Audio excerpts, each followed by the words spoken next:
En este caso lo que estamos viendo es, digamos, un problema, o bueno, un ejercicio más bien bastante completo sobre UML, en el que se ve claramente cuál es ese proceso lógico, digamos, que hay desde que tú quieres realizar un proyecto o te piden que realices un proyecto, ¿no? Un cliente al fin y al cabo no sabe el cómo quiere, el cómo se va a realizar el proyecto, solamente te pide algo y ya. Tú tienes de repente que seguir una ruta ordenada, digamos, racional, lógica, para poder cumplir con eso. Es ahí donde UML tiene su cabida o tiene su lugar, mejor dicho, ¿vale? Y es lo típico, ¿no? Hay un enunciado, digamos, el requerimiento de alguien sobre lo que se quiere hacer. En este caso, es directamente, como aquí muestra, ¿no? Un software para una compañía que vende libros a través de Internet, ¿vale? Entonces, lo primero sería armar, digamos, ¿no? ¿Qué es lo que el cliente quiere? Averiguar todos sus requerimientos y demás. Luego hay diagramas como este de contexto, ¿no? Diagramas inicialmente que van a ser bien sencillos, que todavía no tenemos, digamos, el suficiente nivel de detalle como para armar unos diagramas súper complejos y directamente pasar, por ejemplo, a diagramas de clases, ¿no? Hay, de hecho, diferentes diagramas en el que se requiere a veces que uno sea realizado antes que otro, como en este caso el diagrama de contexto. Es otro el diagrama de casos de usos, ¿no? Cómo interactúan las diferentes entidades, digamos, entre sí. Y como tal, solamente vemos, digamos, eh, las entidades y los diferentes usos que tienen estas entidades entre sí, ¿no? El cliente es una entidad que tiene cierto uso, hace un uso de la otra entidad llamada librería. Todavía no se detalla nada del cómo, ¿no? ¿Cómo vamos a realizar esto? No lo sabemos todavía. Luego esto se puede ir poco a poco, vamos, detallando más. Y inicialmente eso puede parecer en general para todos muy, o sea, atenuante, aburrido, tener que realizar la documentación de todo nuestro proyecto, ¿no? Y eso es justamente, por ejemplo, en este diagrama de casos, en los que se detalla exactamente qué es lo que, por ejemplo, cómo una entidad se relaciona con otras. Los usos, una descripción, digamos, de esos usos, se, cómo es que se implementan, qué funciones tienen, sus alcances y todo eso, ¿no? Eso hay esta parte que es bastante extensa, que no lo vamos a realizar de este semestre, por lo que veo que el ingeniero no lo avanzó. Igual si quieren esto conocerlo, está en los videos de YouTube que les pasé del anterior semestre, ¿vale?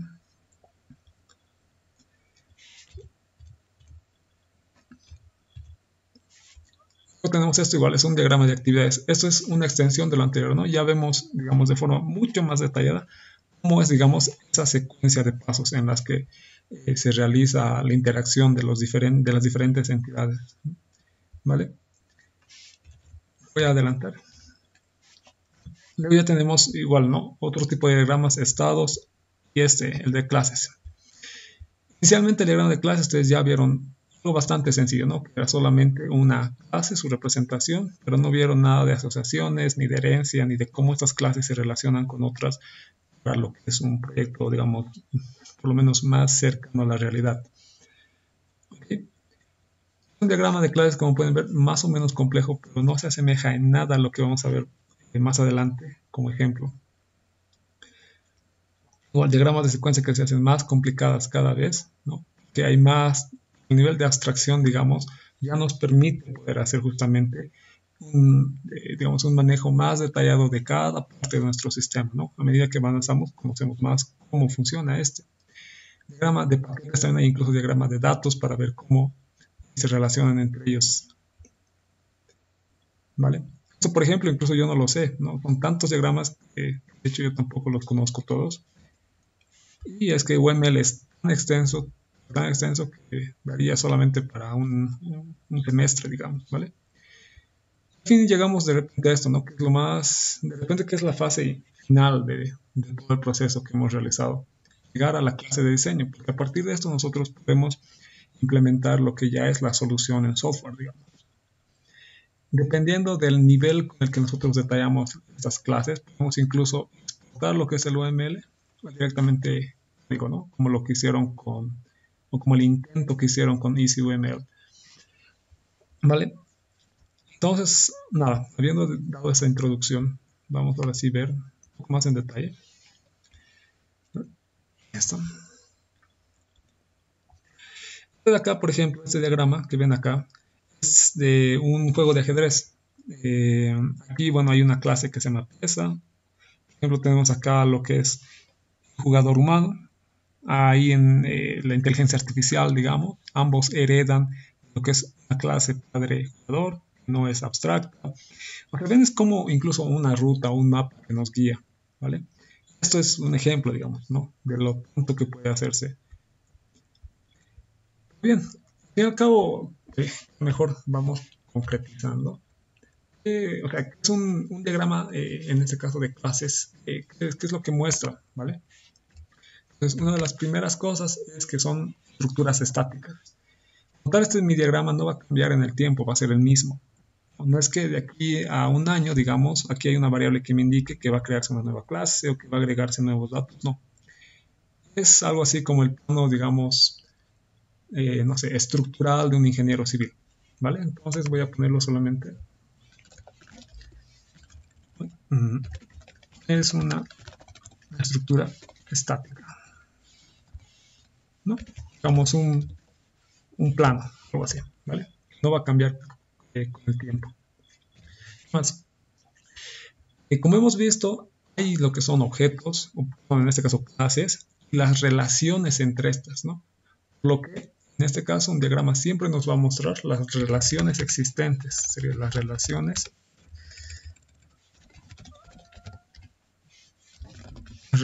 existentes entre distintas clases, ¿no?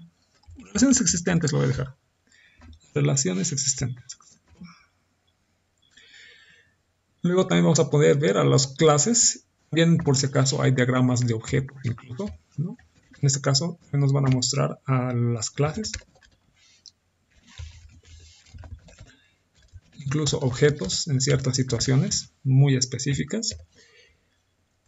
Y nada, eso es más que todo, digamos, lo básico que ahora ustedes podrían memorizar incluso, ¿no? Una estructura estática y nos muestran relaciones existentes entre las clases, ¿vale? Pero este tipo de diagramas en particular, ¿para qué nos sirven? Primero que mencioné al inicio, ¿no? Y es uno de los puntos claves de Poe, es la abstracción, ¿no? Nos permite realizar la abstracción, digamos, de un dominio o formalizar los conceptos que tenemos en mente. Entonces lo voy a llamar realizar la abstracción. Realizar la abstracción y formalizar nuestras ideas. Ya está bien. Me he equivocado. Ya. Más.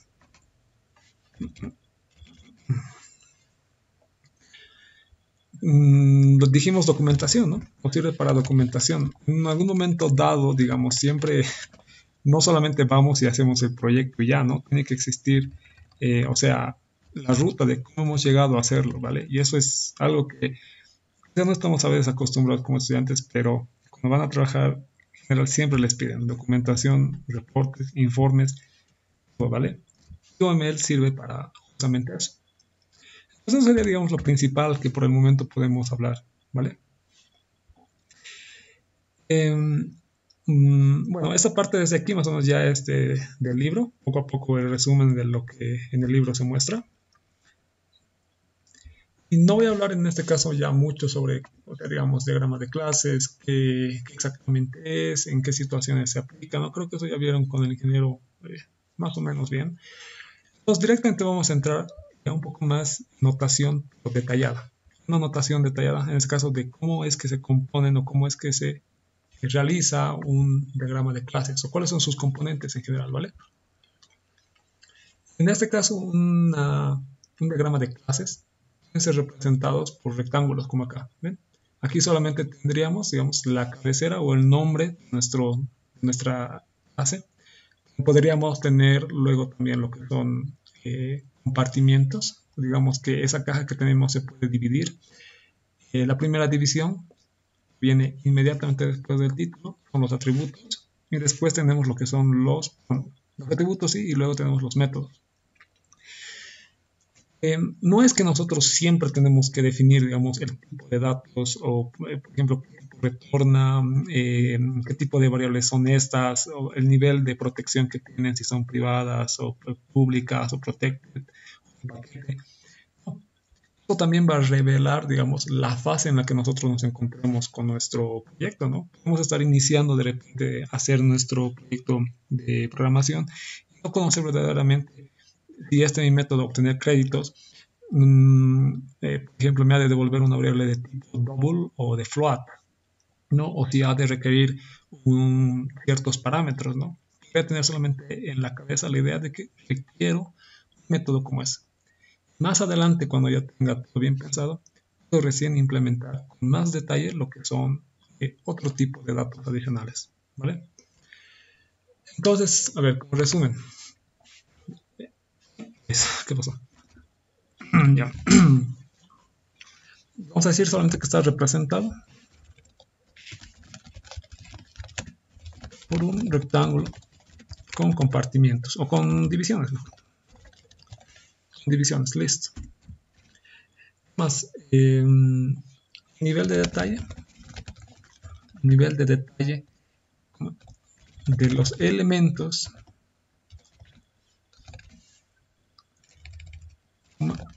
refleja el nivel de avance, si el nivel está bien, el nivel de avance o el nivel de conocimiento sería, ¿no? Mejor, nivel de conocimiento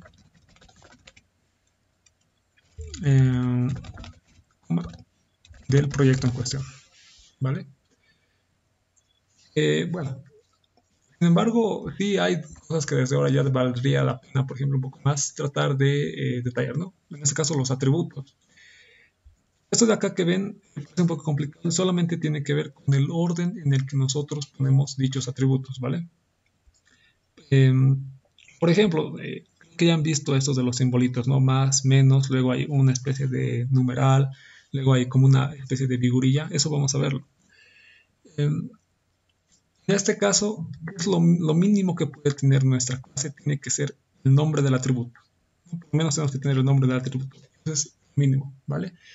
Y también podemos incluir tipos primitivos o también incluso obtener atributos tipo clase, ¿no? Definidos por el usuario.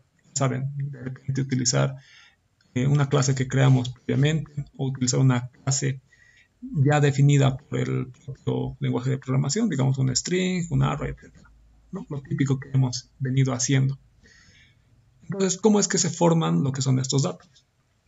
O estos atributos, perdón, ¿no? Tenemos, digamos, la clase, en este caso, persona, y para este nosotros tenemos diferentes datos.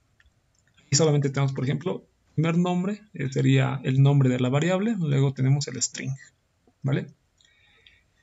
También podemos tener lo que son, pues digamos, son definidos por el propio sistema, ¿no? Clases definidas por el propio sistema. Esta también, dato también lo sería. Dirección, tenemos en este caso un arreglo de strings, ¿vale? Y tenemos aquí unas palabras medio raras como único y ordenado. Tenemos por aquí también otro tipo de dato que es de tipo string y nos dice que es de solo lectura. Bien, ¿a qué se referencia entonces todo esto? Y es que nosotros podemos especificar las propiedades de un atributo de manera bien detallada, como aquí lo vemos, ¿no? Pero debe venir la visibilidad. El atributo puede ser privado, protegido, o público, privado o protected, o incluso de clase, como vamos a ver dentro de un momento. Luego viene el nombre del atributo, dos puntos, el tipo de este atributo, el tipo de este dato, desde ahora lo voy a decir, la multiplicidad que hace referencia a si es un dato único o si es un arreglo. Luego, la posibilidad de que este dato tenga un valor inicial definido, ¿no? Un valor por defecto, que tenga alguna propiedad como son las que acá abajo se muestran, ¿vale? También hay lo que es este simbolito de acá que ven, digamos sería un slash. Aquí aparece, por ejemplo, en lo que es edad, ¿vale? Entonces vamos a ir detallando poco a poco, no sé, cómo es que esto se forma. En específico, en este caso lo que tenemos, este slash nos indica, diagramas UML, que ese atributo se genera a partir de otros, ¿no? En este caso pueden fijarse que edad es el resultado, por ejemplo, en este caso, el cálculo de un método y de otro atributo, ¿no? Doft, en este caso, es un atributo propio, ¿vale? Entonces siempre nos indica eso, este tipo de símbolo. Ese atributo es el resultado de un cálculo, ¿vale? Igual ya saben, si hay alguna pregunta, si estoy explicándolo muy lento, muy rápido, me avisan, no hay ningún problema, ¿ok? ¿Vale?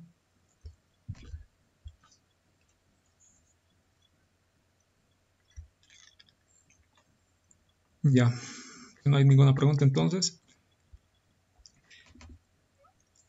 Pero entonces, a modo de resumen, ¿no? Un atributo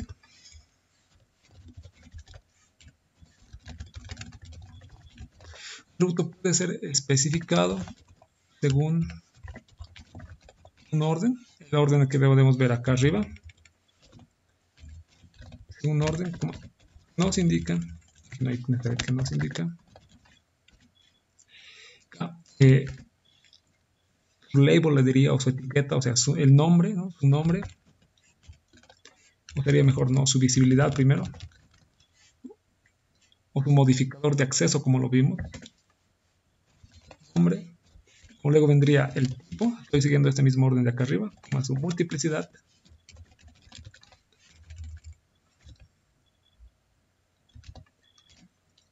valor por defecto, y propiedad, ¿vale?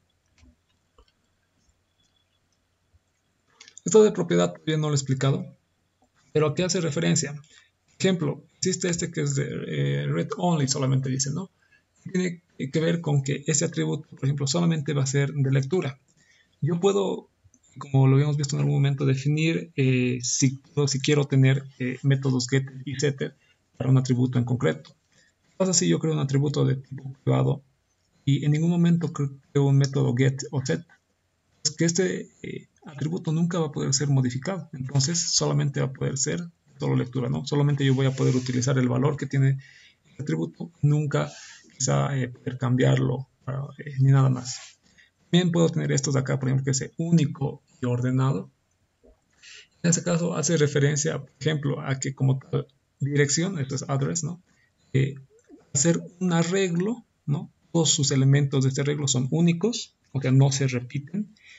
Nada más están ordenados. Yo todavía no sé, digamos, qué tipo de orden tienen. Yo solamente sé que existe alguna especie de relación, digamos, entre todos sus datos que yo puedo considerar como que están ordenados, nada más. De todos modos, digamos, todo este nivel, digamos, de detalle no siempre es necesario. Como ya les había dicho acá, no siempre es necesario especificar tanto. De hecho, no lo vamos a estar haciendo, ni vamos a utilizar en algún momento esto de las propiedades, ¿vale? Luego también hay otro detalle que aquí se puede ver y es la multiplicidad, y eso vamos a verlo acá abajo, ya que es un poquito diferente, digamos. Multiplicidad nosotros podemos indicar cuántos valores un atributo puede contener, ¿no? Lo mismo que veíamos con los arrays. Entonces, para eso nosotros tenemos que indicar lo que es un límite inferior aquí en mínimo y un límite superior en máximo, entre dos corchetes. Como en el caso de la string que pueden ver acá, ¿no? Está entre un corchete el valor mínimo, es decir, debe tener por lo menos un valor nuestra dirección, y este asterisco representa n, ¿no? O sea, cualquier valor. Sería como mínimamente 1 en adelante, ¿vale? Entonces la multiplicidad solamente nos va a servir, digamos, para conocer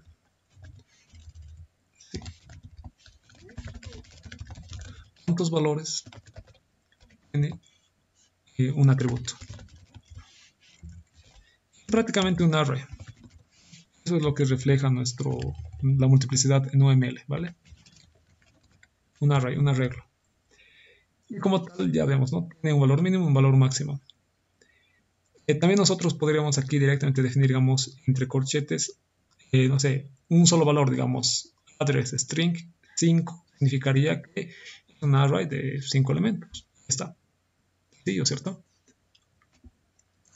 Bien, aquí hay una notación, la pondré porque vamos a estar viéndola en adelante. Y es esta. Esta notación es lo mismo que 0 o 3 puntos, asterisco. Una multiplicidad, digamos, en la que solamente veamos esto. Por ejemplo, voy a poner, ¿no? Siguiendo este mismo ejemplo de acá, dirección, 2 puntos, voy a ponerle, digamos, string nuevamente. Lo mismo que poner esto de acá. Control G. ¿Vale? Dirección 2 puntos string, ¿no? Es decir, que por lo menos yo tengo que tener, o sea, que yo puedo tener, ya sea una variable que no tenga ningún valor contenido, ¿no? Que sea nula, digamos, que esté vacía, o puede tener cualquier otro valor, ¿no? Entonces, para cortar todo esto solamente se le pone lo que es esto, ¿no? El símbolo, un asterisco y nada más. Bien. De hecho, justo acá está, ¿no? Lo que les decía, aunque aquí arriba ya lo expliqué, único y ordenado, ¿no? Lo voy a poner de todos modos. En este caso sería un arreglo, puede especificarse como único, unique, ¿no? Es decir, que no se repiten sus valores, ¿no? En este caso ordered, que es igual a ordenado, valores ordenados o elementos, digamos, internos de ese arreglo ordenados, ¿vale? Por ejemplo, el otro que les decía, el read only también, ¿no? Y read only, que sería de solo lectura, digamos, ¿no? Solo. Es decir, que no se puede modificar. Digamos, sería un valor, digamos, sería como una constante, por así decirlo, ¿vale? Ese tipo de datos. Bien. Veamos entonces ahora lo que son las operaciones. Nada, las operaciones son lo que ya habíamos visto constantemente, ¿no? Más acá arriba vamos a verlo. Hay cierto terminología, digamos, que cambia un poco en UML respecto a PO. Por ejemplo, en este caso, a lo que nosotros llamamos operaciones, le conocemos como métodos, ¿vale? Entonces, las operaciones solamente son los métodos, digamos, que tiene de clase. Estos igual tienen una forma, ¿ok? Tienen igual, digamos, una cierta, ¿cómo decirles? Forma en la que se construyen. Acá arriba podemos verlo. Tenemos, por ejemplo, getName, el nombre del método de la operación. Tenemos aquí una palabra que dice out. Luego el nombre de la variable, es de tipo string. Otra vez esa palabra out. El nombre de la variable, otra vez string. Y en este caso no devuelve nada, ¿no? Aquí abajo sí devuelve un tipo booleano. De acá, por ejemplo, no requiere parámetros de entrada, ¿vale? Entonces veamos a operaciones. Básico, ¿no? Una operación, ¿qué es lo que tiene que tener mínimamente, ¿no? Voy a llamarle que está caracterizada por su nombre, lo mínimo, como sus parámetros, si son necesarios, y el tipo de retorno, si es que retorna algo, ¿no? Retorno. En este caso podemos ver, ¿no? Requiere un parámetro de tipo string llamado newName y retorna un valor booleano, así de simple.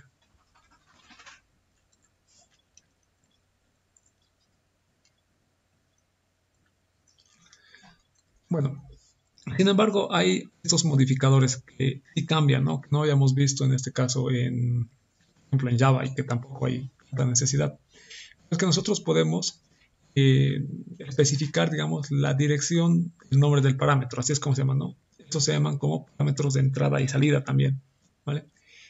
Esta dirección de entrada o de salida puede justamente ser de tipo entrada, in, en este caso no aparece acá, aquí está, de tipo entrada in, de tipo salida o de tipo entrada o salida.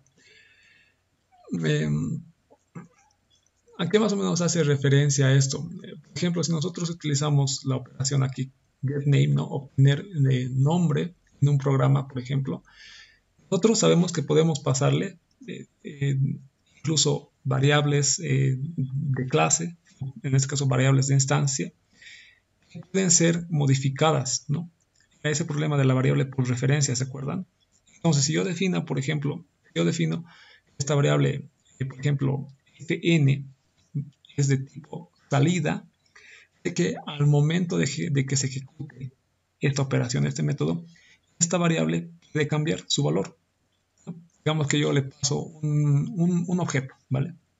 Le paso como parámetro ese objeto, dentro del método lo modifico de algún modo, cuando el método termina, esa variable como tal ya ha cambiado. Eso es a lo que hace referencia out. Entonces vamos a ponerle aquí dos puntos, una variable que puede cambiar su valor, voy a llamarla, que no es imprescindible o no es sumamente necesario.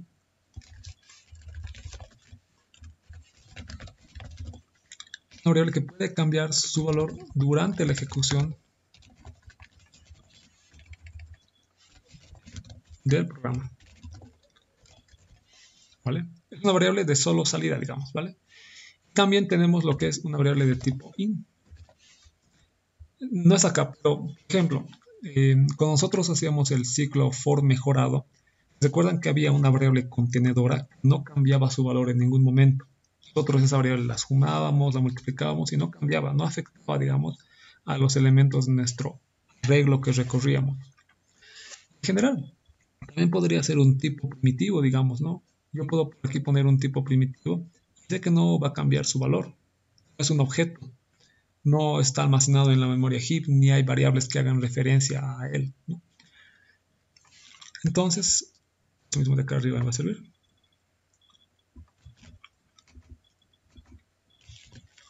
Una variable no cambia de valor durante la ejecución del programa, ¿vale? Luego tenemos los otros casos medio raros en los que sí pueden o no pueden cambiar dependiendo de cómo nosotros realicemos lo que es nuestro método. Podríamos pensar que sí requerimos en ciertas situaciones, por ejemplo, de haber un cambio, ¿no? Internamente, en nuestro método podríamos definir una estructura condicional que en alguna situación cambie el valor de la variable de parámetro y en otra situación no lo cambie, lo mantenga así como entró. Entonces, ¿cómo nosotros podemos? Bueno, esto es solamente para la etiqueta, ¿ok? Súper sencillo para definir lo que es una operación, ¿no? El nombre de la operación, luego aquí adentro viene lo que es la variable, el parámetro que recibe, el valor que devuelve. Todo esto que ven de acá solamente es para la variable interior, ¿no? Para el parámetro que recibe. Por ejemplo, acá podemos ver que es de tipo out, el nombre es fn, los puntos viene el tipo, no tiene multiplicidad, es decir, no es un arreglo, no tiene tampoco ningún valor por defecto que le entre, ni ninguna propiedad como la de read only, o estas que veíamos acá, ¿no? O único, nada más.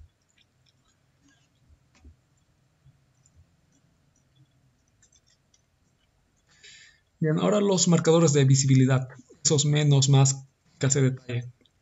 Simplemente son operaciones que van a especificar en sí y qué no, ¿no? Qué clase sí y qué clase no, o qué parámetros sí y qué parámetros no, tienen acceso a dichos atributos, a los atributos o incluso a los métodos. Ya habíamos visto, ¿no? El público puede ser accedido por objetos de cualquier clase permitida, ¿no? De cualquier clase que instancie, digamos, a otra. Los de tipo privado, en cambio, solamente pueden ser accedidos dentro del mismo objeto, ¿no? Perdón, dentro de la misma clase, mejor dicho. Tenemos los protegidos, esto tiene que ver con herencia, vamos a verlo más adelante. Hoy es que aquellos atributos y métodos solamente pueden ser accedidos por aquellas clases que guardan una relación de herencia entre sí. Ya vamos a verlo. Y por último, este de paquete es todavía un poco más específico, ¿no? Solamente las clases que yo tengo dentro de un paquete pueden conocerse a sí mismas, nada más. Entonces, nada, un pequeño resumen. Digamos, la visibilidad, en este caso, ¿no? La visibilidad. Nosotros antes le llamábamos delimitadores de acceso, ¿cierto? Ahora se llaman así. No, mire, la visibilidad de los atributos. En general, los atributos son los que tienen este tipo de símbolos, más que los métodos. Pero también las operaciones. La visibilidad de los atributos y las operaciones especifican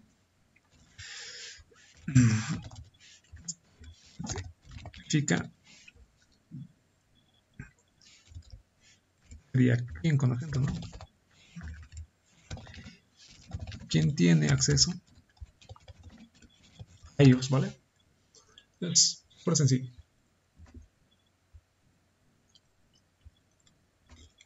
Voy a regresar acá arriba. Y por ejemplo vemos eso, ¿no? Nombre, name, es público, horas es privado, créditos en este caso es privado y a la vez es una variable que se deriva del cálculo o es un atributo que resulta del cálculo de otros, ¿no? Es lo que nos indica este backslash. Ahí me he saltado. Bueno, luego está esto del nivel de variables. Y aquí también ya tenemos un pequeño ejemplo sencillo, digamos, de cómo es que relaciona, digamos, esto del UML con lo que son las, en este caso, un programa en Java, ¿no? Aquí vamos a ver cómo se define lo que son las variables de tipo estática, o en este caso los atributos de tipo estático. Lo único que va a cambiar es que van a ser subrayadas, ¿ok? Entonces, ¿qué voy a poner? Sería las variables estáticas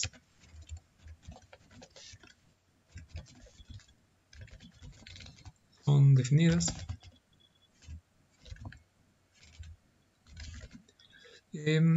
son subrayadas, mejor nada más, ¿no? Son subrayadas. Son subrayadas, nada más. Así como no, nosotros sabemos que counter es una variable de tipo, un atributo de tipo estático, getCounter es un método de tipo estático.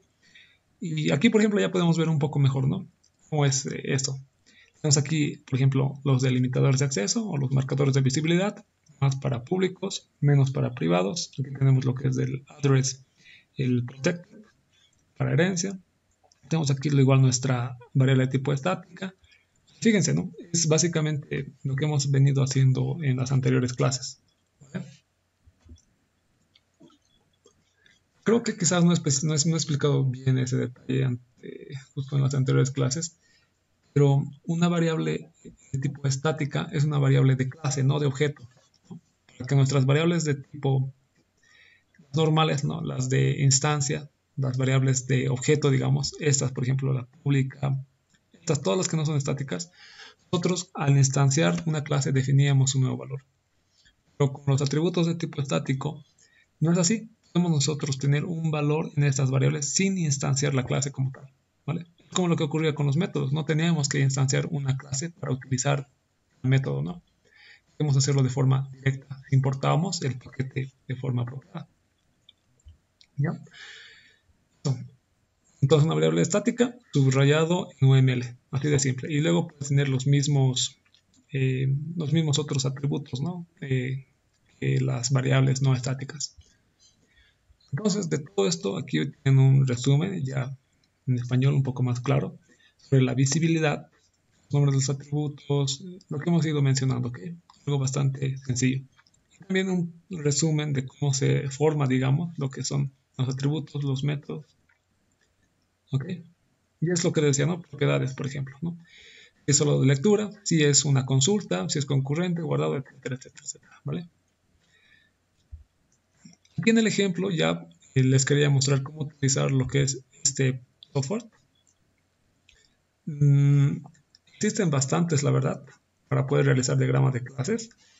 Creo que aquí mismo podría... No me va a dar el espacio. Puede ser aquí al final, ¿vale?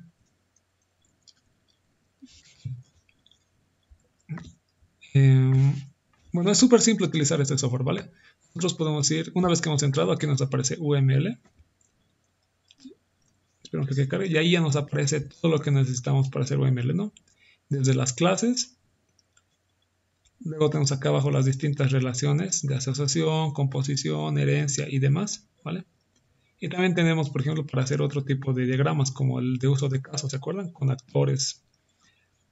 Luego, acá arriba, podemos utilizar también lo que es esto de Scrapchat, y es para no estar bajando constantemente. Podemos aquí guardar, digamos, lo que más utilizamos. Digamos que yo voy a utilizar bastante lo que es. Esto, bueno, no es de diagrama de clases, es de uso de casos. Aquí está. Ese sí es agregación. Yo puedo, digamos, hacer clic en cualquier lugar, lo selecciono, vengo acá arriba, hago aquí clic en más y se añade aquí de forma automática. Entonces así yo desde aquí ya puedo hacerlo más rápido. Entonces, ¿cómo podemos hacer un diagrama de clase? Súper sencillo. Digamos, podemos, por ejemplo, vamos a hacer el que, bueno, cualquiera en realidad, ¿vale? El nombre de la clase. En general se acostumbra que el nombre sea en singular y que empiece con mayúsculo, que es, digamos, buena práctica de programación, por así decirlo, es lo convencional. Lo típico, algo súper sencillo. Luego lo que vamos a tener es aquí el campo, ya nos está dando por defecto el atributo que es público, digamos, vamos a decirle nombre de tipo string. Listo. Si yo quiero, puedo seguir agregando. Digamos, voy a poner uno de tipo privado, que va a ser su edad, los puntos y de tipo int. Y para que esto se muestre bien, solamente tengo que jalar esto, ¿vale? Y por ejemplo, uno más de tipo protected, que sea, no sé, digamos su dirección. Que sea, por ejemplo, un array de strings, ¿no? Como habíamos mencionado.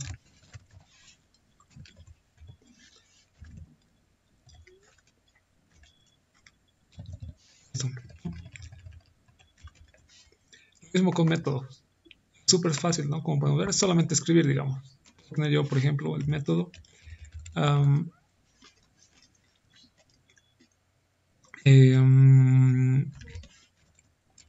hubiera estuvo en fecha de obtener nada más, ¿no?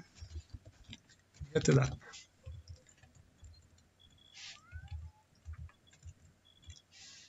Sería retorna uno de tipo string y ya está, ¿vale? De edad no obtiene el valor de mi nombre, o perdón, de mi edad, perdón, aquí me equivoqué, entonces sería de tipo int.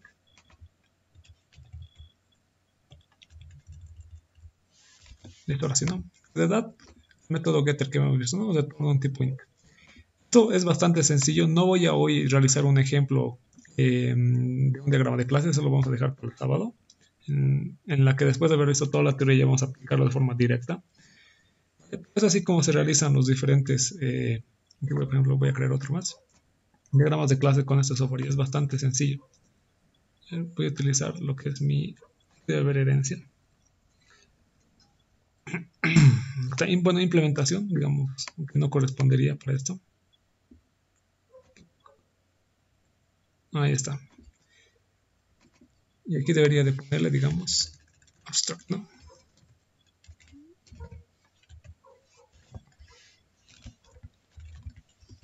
Abstract, digamos,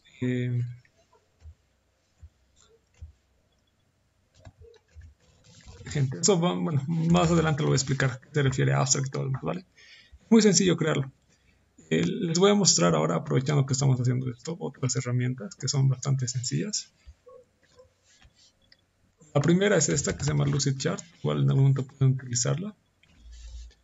El detalle es que es de paga, hasta cierto, tiene su versión gratuita, pero no nos permite hacer muchas cosas. Igual está ahí por si quieren. A ver, vamos a ver que cargue. Ctrl+C. Voy a mientras pegárselos. Ese es Lucidchart, es igual para hacer diagramas UML, diagramas de base de datos, varios, ¿no? Yo ya había hecho antes varios de ellos. También hay otro que es más profesional que se llama Visual Paradigm, aquí está. Este sí es súper profesional, es muy pero muy completo la verdad. Pero igual el detalle es que no tiene una versión gratuita, solo su versión de periodo de pruebas. Igual si ahí quieren ustedes en algún momento o les piden, es un muy buen software, ¿ok? Para realizar todo esto de UML. Es el mejor. Y tiene igual para convertir código desde UML o para transformar, ¿no? el UML a código Java, mientras que ese de Lucidchart no lo tiene. O no, sí, lo tiene.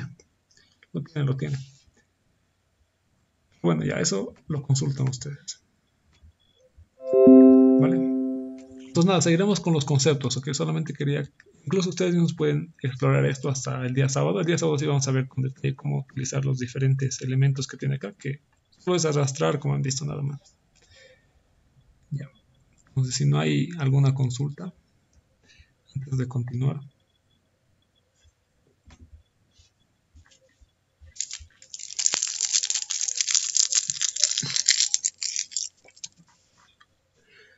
Entonces pasemos a a las asociaciones. Ya vimos lo que son las clases, ¿no?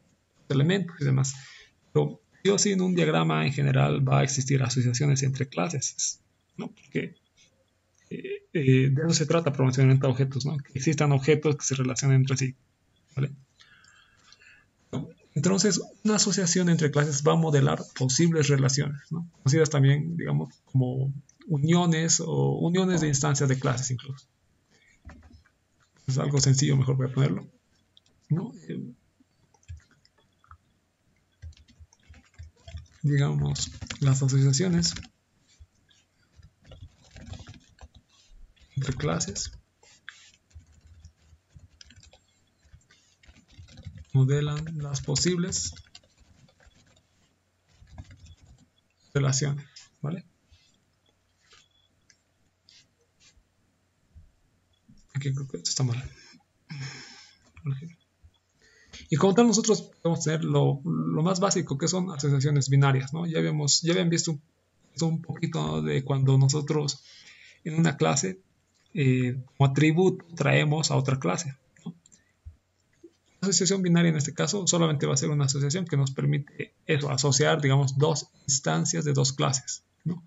Una con la otra. En este caso, ¿cómo es que nosotros generamos este tipo de relaciones? Por una flechita, ¿no? Una flechita sólida, como pueden fijarse. Que tiene estos dos, digamos, estas dos peculiaridades. Tiene por un lado lo que es, digamos, la flecha, y por el otro lado puede tener lo que es este símbolo de X. Vamos a ver eso qué significa, ¿vale? Aquí también tienen un mensaje. Y también tiene estos símbolos. Por ejemplo, aquí pueden ver lo que es un asterisco. De nuevo, ese asterisco era lo mismo que vimos hace ratos en la multiplicidad. Aquí están, ¿no? Los diferentes, por ejemplo, el asterisco era de 0 o más.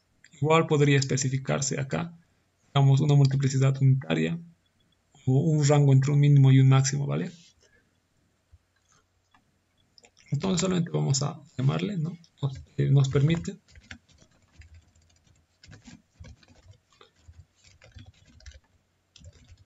asociar, ¿está bien? Instancias de dos clases. Justamente es por eso, es binaria, ¿no? Solamente dos o más, ¿vale? En este caso también, digamos, el mensaje que se nos muestra es opcional, no se requiere verdaderamente que siempre exista, ¿vale? Pero la dirección, aquí pueden ver, ¿no? Como hay una flechita, nos va a indicar, digamos, de dónde hacia, o sea, el objeto que utiliza a otro, ¿no? En este caso, digamos, o en este caso, ¿cómo es la relación entre estos, ¿no? Un profesor da clases a los estudiantes. Bien, aquí tenemos lo que es el concepto de navegar. Bueno, antes de eso, aquí está. De referencia a esto, ¿no? Un profesor, en este caso, da clases a estos dos estudiantes, ¿no? Es de forma, digamos, conceptual. El tema de la multiplicidad. Sabemos que un profesor puede tener en este caso mínimo entre 0 y cualquier cantidad de estudiantes. A eso hace referencia este tipo de multiplicidad, ¿vale? Lo mismo, un estudiante puede tener, fijamos siempre lo opuesto, ¿ok? Digamos, para saber la multiplicidad del profesor nos fijamos hasta el final, en el lado opuesto, ¿vale? En el caso del estudiante igualmente nos fijamos hasta donde llega el final de la conexión, es igual a otro asterisco, entonces un estudiante puede tener 0 o más profesores, ¿vale? Es así. Entonces aquí mejor lo voy a poner sobre la multiplicidad. Bueno, navegabilidad aquí mejor. Clases, ¿no? La multiplicidad. Bueno, la multiplicidad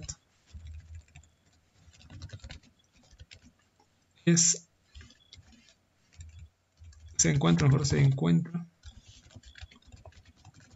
enfrente de la clase conectada.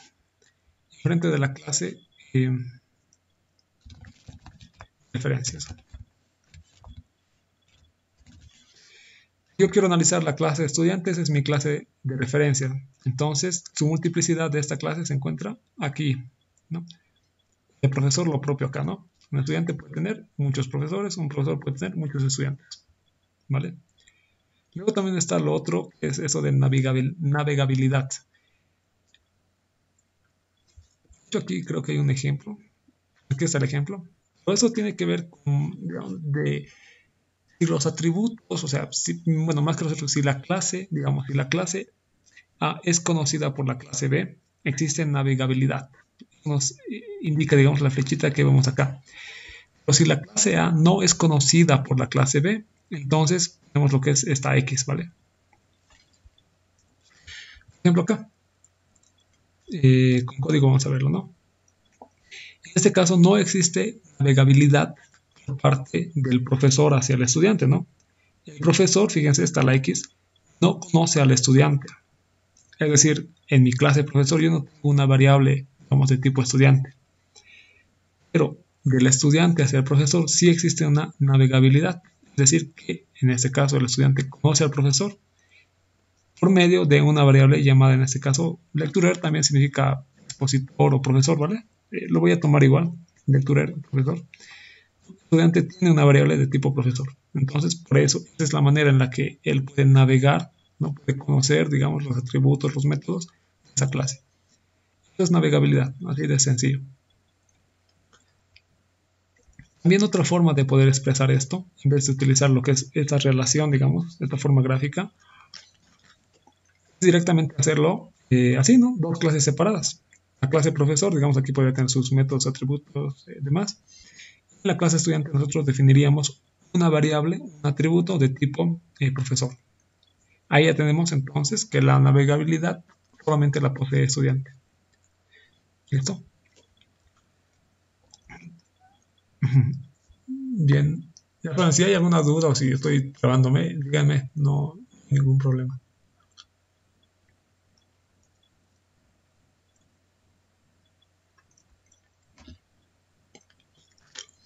Bueno, vamos a repasar mejor nuevamente lo que es la multiplicidad. Cómo es que funciona, por ejemplo, en este caso? Nuevamente, lectura del profesor, recuerden, profesor. Assignment, tarea. En este caso, lo que tenemos es, por ejemplo, un profesor puede tener o puede, digamos, realizar muchas tareas, ¿no? Eso es lo que significa el símbolo de asterisco, ¿no? Realizar 0 o más tareas. Al contrario, issue en este caso significa asignar, digamos, ¿no? O dar. Una tarea puede ser solamente asignada por un profesor, ¿vale? Multiplicidad entonces de la tarea es de 1, ¿no? La opuesta, dijimos, ¿no? La que está enfrente. Y la multiplicidad del profesor o del lecturer es de 0 o más. También podemos tener, por supuesto, relaciones entre dos diferentes objetos, como es en este caso, ¿vale? Y aquí, por ejemplo, tenemos, profesor y en este caso la clase, ¿no? Lecturer, digamos, es eso, el profesor, lecture es, digamos, la exposición que se da, ¿vale? Entonces, un profesor puede tener una o más exposiciones, ¿no? Tiene que dar por lo menos una clase, ¿cierto? Y una clase puede ser dada por uno o más profesores, ¿no? Si nadie da la clase, pues esto no existe, básicamente. Entonces, referencia a esto de la multiplicidad. No me imagino que podría poner como resumen. Digamos que la multiplicidad, vamos a llamarle la asociaciones. Asociaciones, no, esa es una asociación. Están dadas por un intervalo, ¿no? Intervalo. Mínimo y máximo, ¿no? Mínimo 1, máximo cualquier valor. Intervalo. Y lo único que nos hacen es, ¿no?, saber, digamos, cómo se relacionan los diferentes elementos. Eso es la multiplicidad. Y me olvidaba una cosa. Si yo tengo, digamos, esta relación y no defino, en este caso, la navegabilidad, o sea, si no defino flechita ni X, se supone que existe navegabilidad, ¿no? O sea, aquí yo no tengo, por ejemplo, esa flechita. Entonces, por defecto, no sé, se supone que existe navegabilidad en ambos sentidos. A menos que aquí yo ponga una X, digamos, ¿no? Pero en este caso no es necesario, ya que aquí mismo nos refleja, ¿no? multiplicidad de que ambas clases se conocen entre sí. Por lo menos que el profesor conoce a esa clase y esta también a la otra, ¿vale?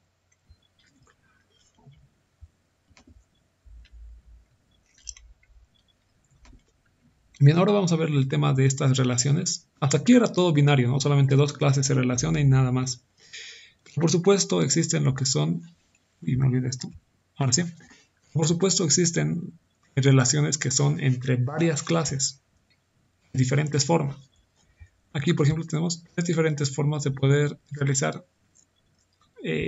No es la misma relación que existe, pero es un intento. Vamos a ver por qué. A ver, para este ejemplo específico, ¿no? De estudiante, examen y profesor. Lo que pasa, por ejemplo, si yo quisiera especificar, ¿no? Un estudiante va a dar solamente un examen, un profesor. Mejor lo pondré. Vamos a poner, digamos, el enunciado, no sé. El diagrama de abajo, voy a llamarle. El diagrama de abajo, este de acá.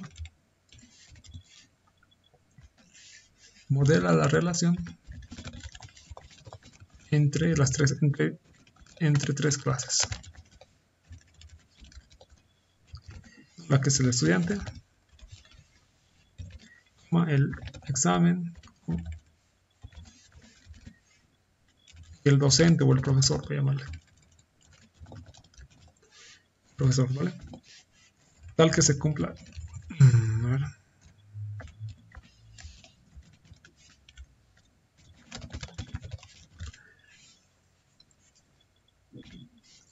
Que se cumpla un estudiante en específico, digamos, un estudiante en específico toma un específico examen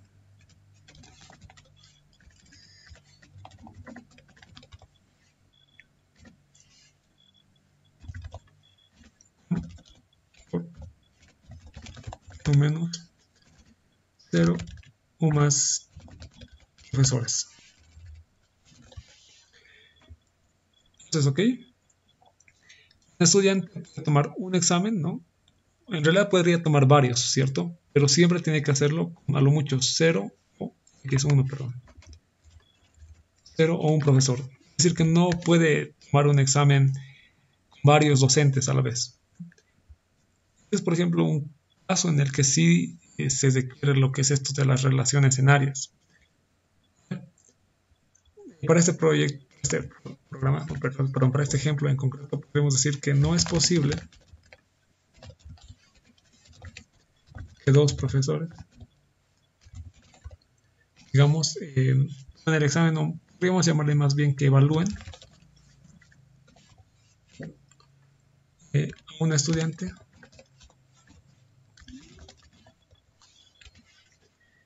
en el mismo examen. Habría esa necesidad, entonces esta sería una forma correcta de realizar ese tipo de relación. Sin embargo, si nosotros queremos hacer esto pero con varias clases, podríamos tener ese tipo de relación. No es la misma, de hecho.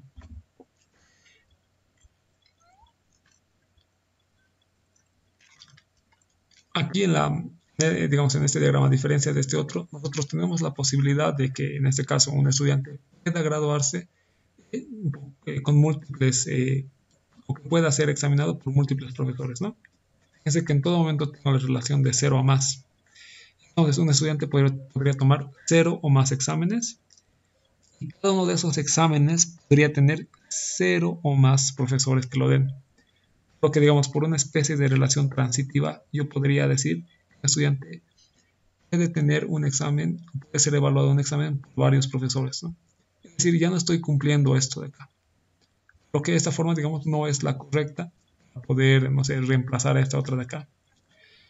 Es digamos, otro intento en la que se crea una clase intermedia, ¿no?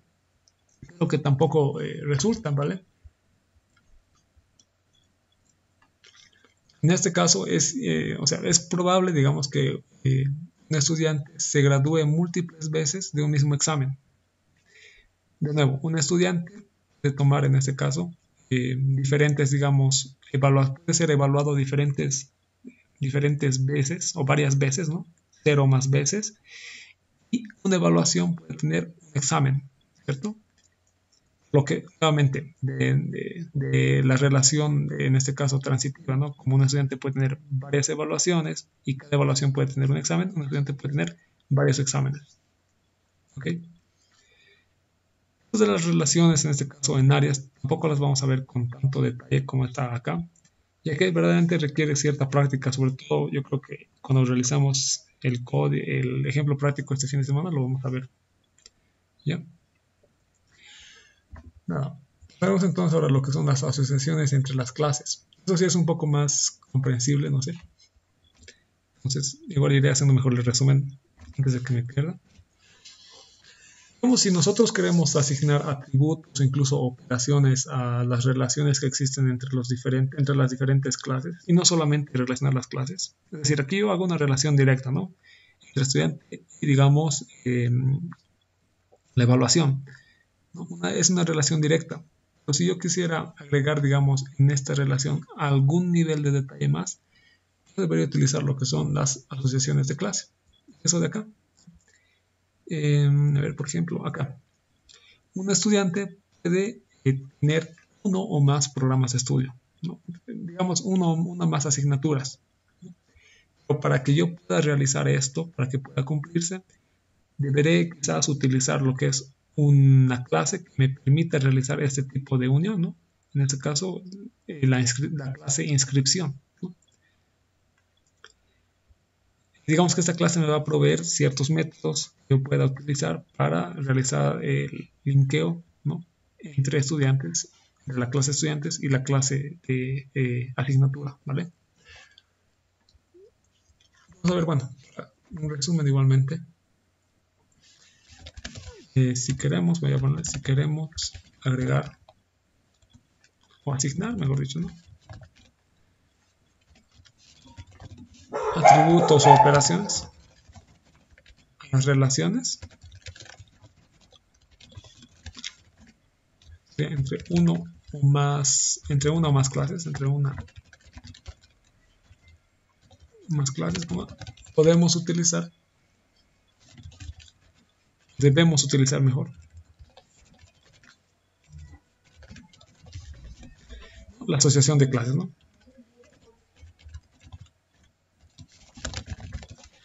Asociación de clases, ¿vale? Uy, aquí, perdón. Por supuesto, también pueden existir relaciones binarias entre uno y uno, o pueden existir relaciones enarias, ¿no? Aquí, por ejemplo, tenemos una relación enaria, ¿no? La que, por ejemplo, aquí está, ¿no? Justamente la operación. Aquí una operación binaria en la que igualmente tenemos aquí, en este caso, una operación. Realizar esa unión, ¿vale? Digamos que estos de la asociación de clase también a veces se conocen como lenguajes que construyen, ¿no? Tanto las propiedades de una clase como las propiedades de la asociación. O sea, recuerden, ¿no? Como en programación orientada a objetos, todo puede ser abstraído o existe un nivel de abstracción. Yo puedo, por supuesto, tener mis clases ya abstraídas, pero cómo yo realizo esa asociación entre las clases puede ser también otra clase que me dé las directrices para hacerlo, ¿no? Me diga cómo yo tengo que realizar la asociación, no solamente hacer una asociación directa como aquí la hacíamos.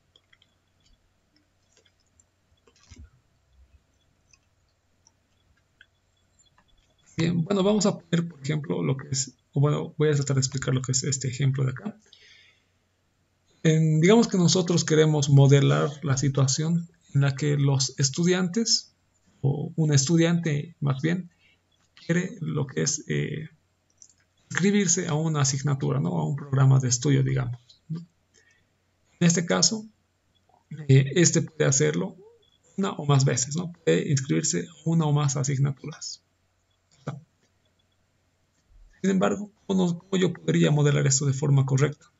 Aquí existe, digamos, este tipo de situación. Si yo quisiera realizar ese modelamiento de forma segura, como lo estoy mencionando, que el estudiante pueda relacionarse con uno o más pueda tener, mejor dicho, o que pueda inscribirse uno o más asignaturas, esta sería la forma correcta, digamos, de realizar la asociación. Mientras que esta no me lo permite.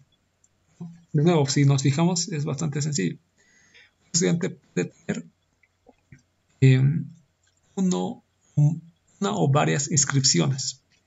La inscripción puede tener a la vez que solamente un programa de estudio. De nuevo, relación transitiva, lo que vamos a tener es que un estudiante puede estar inscrito en uno o varios, en uno o varios programas, en uno o varias asignaturas más bien, ¿vale?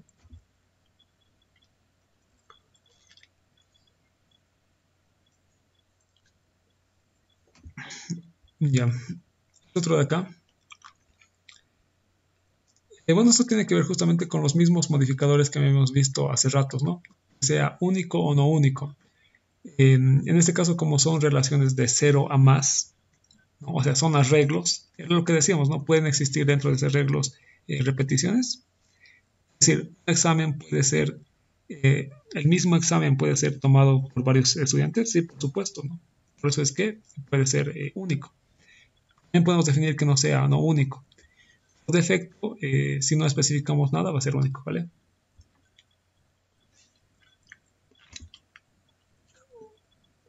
Bueno, ahora lo que es la agregación.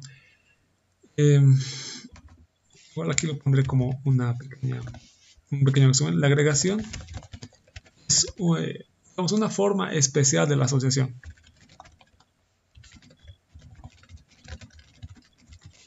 Una forma especial de asociación. En este caso se utiliza para realizar una forma un poquito más, ¿cómo decirlo?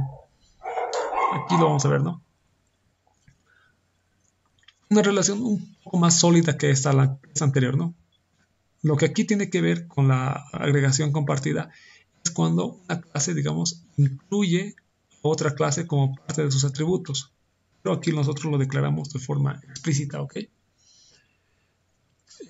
Existen en este caso dos tipos de agregaciones. La primera es la agregación compartida, es, digamos, la agregación débil. Y luego tenemos la composición, que es la agregación fuerte. Vamos a ver por qué. En este caso de las agregaciones, igualmente existe lo que es una transitividad. Aquí lo voy a llamar, lo voy a poner. Es también transitivo. Digamos, no sé, eh, si una clase B, ¿no? Si B es parte de una clase A, ¿vale? No sé, y A es parte de una clase C, entonces A es parte de C, ¿vale? Esto vamos a verlo más adelante cuando veamos eso de herencia, un poquito más claro va a quedar. Entonces vamos a al primer tipo de agregación, la agregación débil o agregación compartida, ¿vale?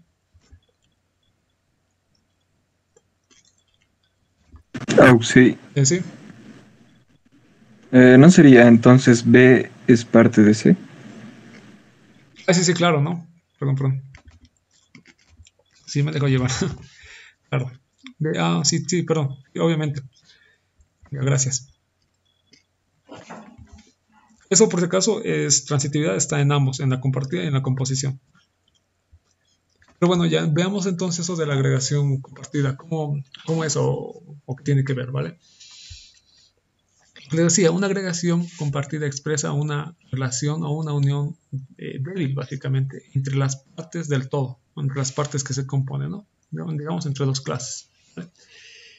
Y ese es el detalle más importante. Significa, voy a ponerle, significa una agregación compartida, significa una parte puede existir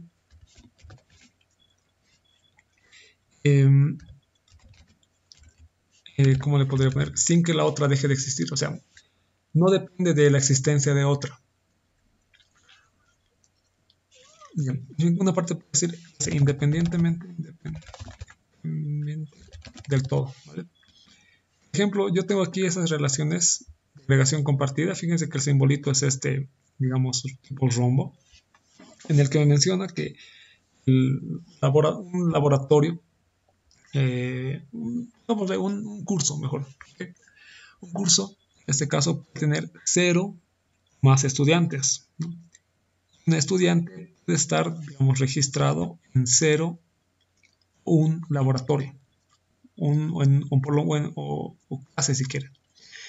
Pues en algún momento dado, digamos, yo destruyo esta mi clase, destruyo en este caso, digamos, mi clase llamada laboratorio, el estudiante va a permanecer, no va a dejar de existir, ¿vale?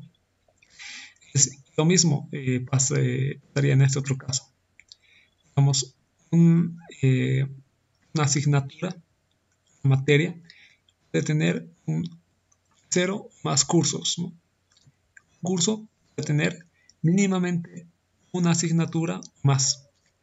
Pero si, digamos, una asignatura, no sé, se elimina del pensum, no implica que el curso físico en este caso, vaya a igualmente quedar destruido, digamos, ¿no? Esa sería un poco la abstracción que existe en esto de agregación compartida. Las partes, las clases que comparten, las clases que forman el todo, digamos, toda la relación, pueden existir independientemente del todo mismo. Sin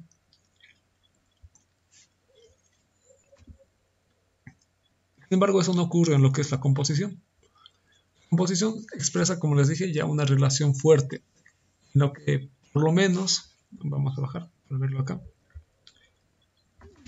vamos a escribirlo, representa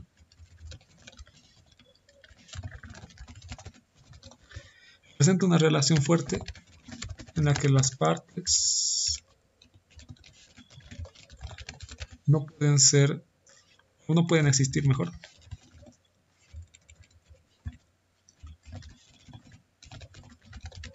fuera del todo. En este caso vamos a concentrarnos solamente en estos dos de acá. Un edificio y la sala de exposición, o el teatro, digamos, o el anfiteatro, ¿vale? Un edificio puede tener 0 o más salas de exposición. Una sala de exposición solamente puede tener lo que es un teatro. O perdón, un edificio. Entonces, de nuevo, abstracción. Si el edificio de repente se derrumba, nos da la idea de que también la lectura, también de que la sala de exposición va a quedar derrumbada, ¿no?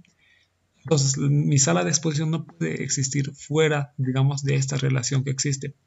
Sí o sí tiene que estar contenida dentro de esta otra clase. Solamente es eso la composición. Una clase, como que dice, ¿no? Una relación fuerte en la que las partes no pueden existir fuera del todo, mientras que en esta sí pueden existir. Es solamente eso.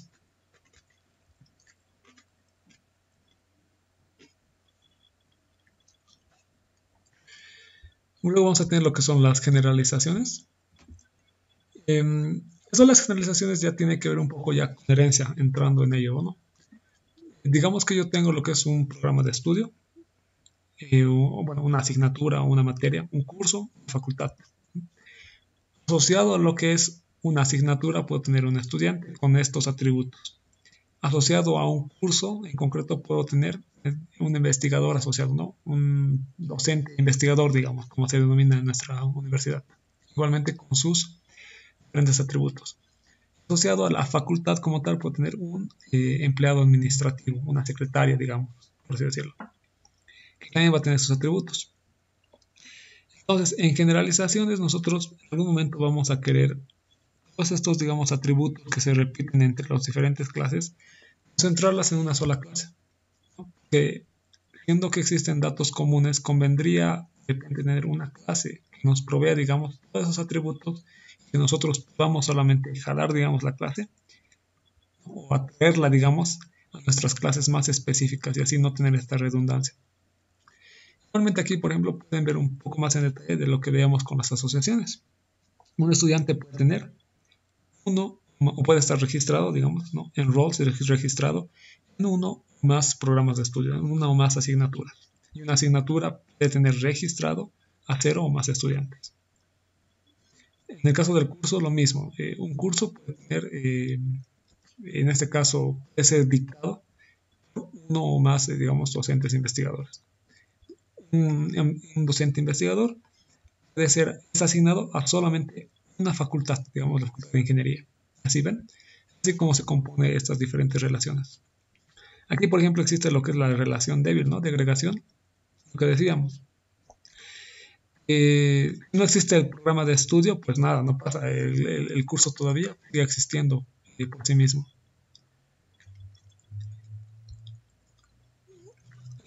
Estas cajitas azules, más que todo los hice para que ustedes, digamos, vayan, no sé, teniendo ahí el resumen de lo que voy diciendo en la medida de lo posible, ya que se me está olvidando hacerlo a mí. Bueno, siguiente entonces ya sería la herencia a partir de esto. De hecho, ya habíamos visto en la primera clase, creo, algo de herencia, o les había mostrado un pequeño ejemplo, pero ahora vamos a verlo con más detalle. Esto de la herencia, igualmente, lo vamos a ver en código, la siguiente clase, o la subsiguiente quizás, si es necesario, pero es muy importante, ¿no? Digamos, a ver, vamos a aquí mejor verlo de forma explicativa. Para empezar, yo creo que me he olvidado acá. Para la composición, en vez de que sea un cuadrado, un paralelepípedo, digamos, vacío, aquí es de lleno, ¿no? Es negrito. En este caso no lo es. Para relación débil es vacío y para relación fuerte está relleno completamente. Nada. Bueno, para la herencia, digamos, nosotros representamos herencia por medio de esto, ¿no? De una flecha, digamos, ¿no? Con una punta, con un triángulo de punta. En este caso, como nuestra clase padre, nuestra clase madre de la que nosotros queremos heredar lo que son sus atributos, sus métodos, es esa clase a la que apuntan las otras. Como ya hemos visto en este caso, ¿no? Yo tengo estos diferentes atributos comunes entre todas estas clases. Lo que puedo hacer, en vez de tener una clase estudiante, esta otra y esta otra, crear directamente una clase que englobe a esos datos. Nombre, dirección, fecha de nacimiento y eso no sé qué será. Entonces, desde la clase estudiante lo único que yo hago es heredar, digamos, esos atributos de la clase persona. De hecho, van a ser justamente estos mismos, ¿no? Voy a especializar a la vez esa clase hija. Digamos, le voy a dar a esta clase de estudiante el número de matrícula. Lo mismo voy a hacer, digamos, la clase empleado. Voy a heredar todos los atributos, digamos, de la clase madre, de la clase padre. Voy a especializar la clase dándole, digamos, el número de registro de este empleado. Y así. Eso es simplemente herencia. Igualmente, si yo tuviera en esta clase persona lo que son métodos, esos métodos también se podrían heredar, se heredarían de hecho a las clases hijas. Nada más. Nada, a ver, revisemos entonces un poco a la vez, ¿no?, las asociaciones. Vamos aquí, estudiante hereda de persona, empleado hereda de persona. Un empleado es asignado a una facultad en concreto y una facultad tiene asignado 0 o más empleados. Veamos para empleado nuevamente. Existen dos tipos de empleados. Uno que es un empleado administrativo y otro que es un empleado, digamos, académico, por así decirlo, ¿no? Un investigador asociado. Ambos se heredan de empleado. Aquí vemos por el símbolo. Vamos a estudiante. El estudiante puede estar inscrito en uno o más programas de estudio, ¿no? Un programa de estudio puede tener inscritos 0 o más estudiantes. Ya habíamos visto esto del curso, de cómo se relacionan. Y por ejemplo, un curso es dictado o es enseñado por uno o más docentes y un docente o un investigador asociado puede dictar 0 o más cursos, ¿cierto? Ahí ya vemos, digamos, cómo ya se va formando un poco mejor todo. La herencia nos sirve entonces en concreto para evitar un poco la redundancia de datos, ¿ok? Ahorita vamos a ver qué es esto de abstract, un poquito más adelante.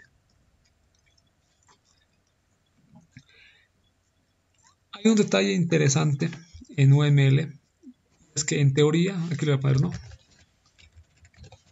En UML se permite la múltiple herencia. Múltiple herencia. Pero en Java, por ejemplo, no. ¿A qué hace esto referencia? A ver, aquí creo que he visto. Entonces, ya. Como habríamos visto hace rato, digamos en este caso, ¿no? Yo puedo tener a la vez una jerarquía, eso me olvidaba. Una jerarquía en este caso de herencia, ¿no? Los que había dicho, lo que al principio decíamos eso de la relación transitiva, ¿no? Si empleado, digamos, es mi elemento A, ¿no? A contiene a B, ¿no? El empleado contiene a la clase persona, ¿no? Hereda de la clase persona. Y digamos, el empleado administrativo hereda de empleado, entonces, por transitividad, la clase administrativo empleado hereda los atributos y métodos de la clase persona. Digamos, existe siempre esa jerarquía cuando nosotros utilizamos herencia, ¿no? Como que de una generación a otra generación se van heredando diferentes datos y métodos en este caso, ¿vale? Eso también hace referencia, digamos, en esto de la múltiple herencia. Nosotros, por ejemplo, podríamos, en este caso, ¿no? De empleado, para empezar, tener diferentes, justamente, digamos, clases hijas, ¿no? Múltiple herencia. Podríamos tener, en este caso, un empleado de la universidad, un empleado administrativo, lo que hemos visto, ¿no? Un investigador asociado. Y también tendríamos, en ese caso, los modificadores que igualmente al principio vimos, y estos son otros más.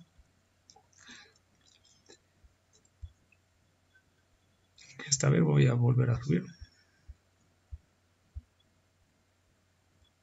¿Dónde estás? Aquí están, ¿no? Los mismos modificadores, por ejemplo, que tenemos para lo que son atributos. También tenemos modificadores como esos, pero para la diferente herencia. Por ejemplo, este de acá. Leibniz nos indica cuando, por ejemplo, digamos esta clase en concreto tiene sobre la parada, además, o bueno, tiene heredado, digamos, hereda de diferentes clases, ¿no? Aquí nosotros podemos ver que solamente hereda de esta de acá, ¿no? Pero también podría tener una herencia, digamos, de otro tipo de clase. De eso no, eso por ejemplo en Java no se permite, solamente podemos tener una clase hija de una clase madre, nada más, ¿vale? También hay otro detalle que junto con esto de la múltiple herencia sale digamos, a la luz y es la múltiple instancia. Múltiple instancia. Recuerdan que cuando yo hacía la múltiple, digamos, la instancia de una string o de un array era new array y pasar los parámetros o new string, ¿no? Solamente podía, digamos, instanciar una clase determinada.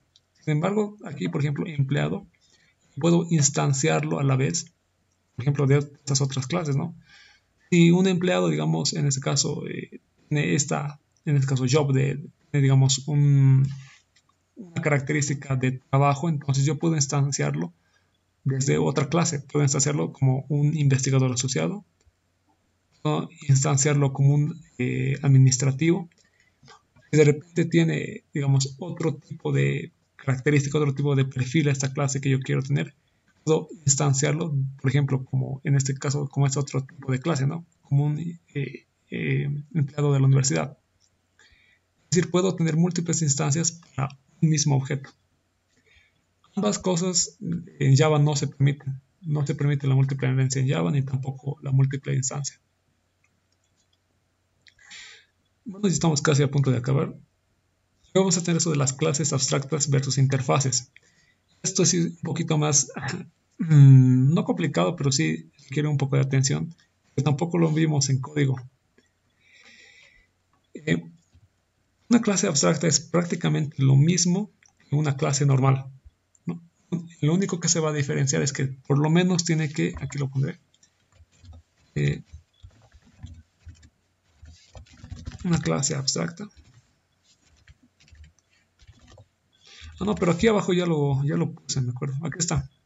Este es otro resumen. Pero mejor se los explico.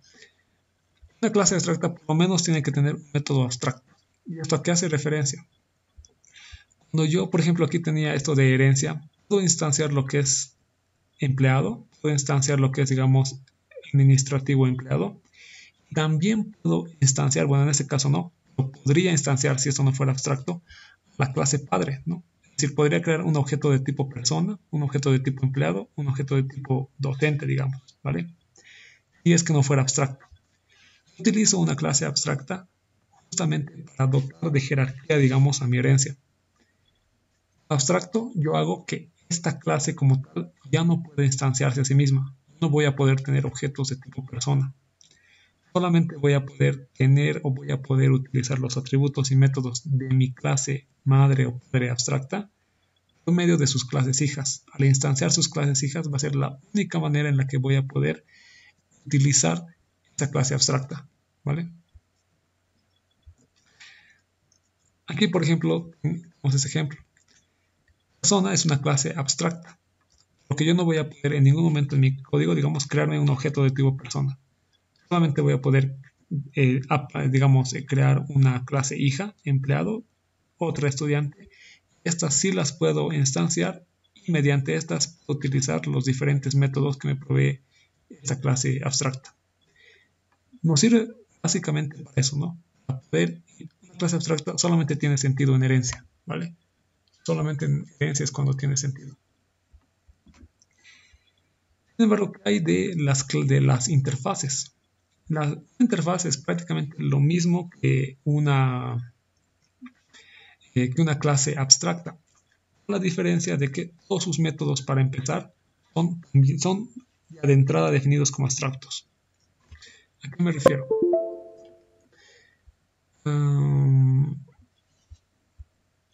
Aquí mismo, a ver. En una interfase como esta, es digamos, o mejor vamos a buscarlo aquí. Creo que lo he visto. Tiempo, interfaces. Para que se entienda mejor, interfaces. O sería clases abstractas, a ver, clases abstractas e interfaces. Ese ya lo había consultado.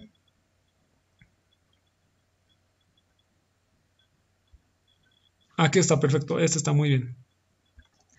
No, en código me estoy adelantando. Una clase abstracta, digamos, es esta, ¿no? Tiene la palabra reservada abstract y por lo menos tiene un método abstracto. Fíjense que este método no tiene su cuerpo, solamente tiene la cabecera, ¿no? El nombre del método, si es público, si recibe parámetros y si los retorna. En este caso no retorna nada. Aunque yo tenga una clase que sea abstracta, con que yo tenga un método abstracto en una clase, esa clase se convierte inmediatamente en abstracta, ¿ok? Pero lo que me va a servir es, digamos, para que yo pueda utilizar esa clase para las clases. Digamos, en ese caso yo quiero extender a mi clase banana todos los atributos y métodos de la clase producto. Por eso es que aquí, por ejemplo, yo puedo, bueno, aquí igualmente utilizo otra palabra reservada super para poder acceder a los atributos. Y yo ya puedo especializar esta clase. Y tengo la obligación de utilizar, de definir ya el cómo ese método que era abstracto va a funcionar.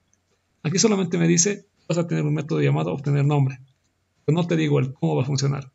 Recién en la clase hija tienes que tú definir el cómo va a funcionar ese método, ¿vale?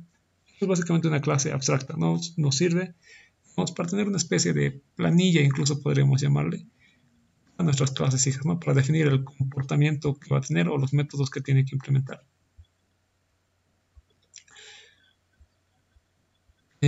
Aquí están las interfaces, son todavía, digamos, aún más, verdaderamente aún más, ¿cómo podríamos decir? Son plantillas prácticamente. Aquí solamente nosotros definimos el nombre, digamos, de los métodos, ¿no? Es como si yo diría, animal va a tener el método de comer, de hacer un sonido. No sé cómo le harás, pero en tus clases hijas tienes que implementarlo. Se dice que una interfaz es una especie de contrato, ¿no? Las clases hijas que implementan una interfaz se someten a un contrato, digamos, a una obligación en la que ellas tienen que implementar esos métodos, ¿no? De algún modo. Por ejemplo, hacer sonido, esta clase la implementa de esta forma, ¿no? Con un sistema out. Igualmente, para el método it, lo implementa de esta otra forma. Pero si tuviera, no sé, una clase, por ejemplo, llamada perro, podría implementar estos mismos métodos de otra manera muy distinta. La interfaz, esto ya está aquí resumida. Aquí está justamente, digamos, las diferencias entre una clase abstracta y una interfaz. Las clases abstractas no admiten herencia múltiple, ¿no? En Java, por ejemplo, no se admite herencia múltiple, pero sí las interfaces se pueden admitir. Una clase puede tener varias interfaces, pero solamente puede tener una clase padre o madre, ¿no? Luego está ese detalle que les decía, ¿no?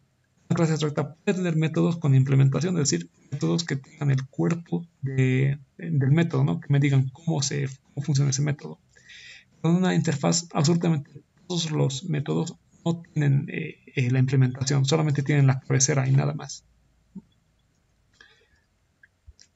¿Y cómo nosotros entonces sabemos que tenemos que una interfaz o una clase abstracta en UML? Solamente poniendo el nombre, ¿no? Como persona es abstracto, entonces yo le pongo acá lo que es, en el caso, abstracto, ¿ok?